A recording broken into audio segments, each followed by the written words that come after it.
football is more physical. We play in a small space. The actions are very fast, and for sure that this don't help this, or doesn't help these kind of actions. But finally, it's part of the game. Injuries, bans, and unfortunately was for everyone, no? But it was for very good players, no? Adrian, Luna, Sheik, Victor, and more players. Jordan Elsie, I remember in the final of the Super Cup, of the Durand Cup, sorry. Big injuries.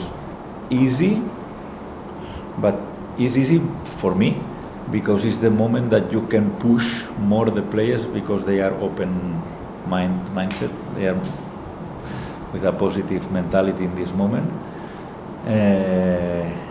But in the other part, it's always the same. No, it's try to find the correct point, not here, not too much up, not too much down, and is the motivation is more about the players. Even don't be too focused in that.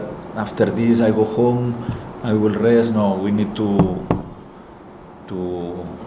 train and hard work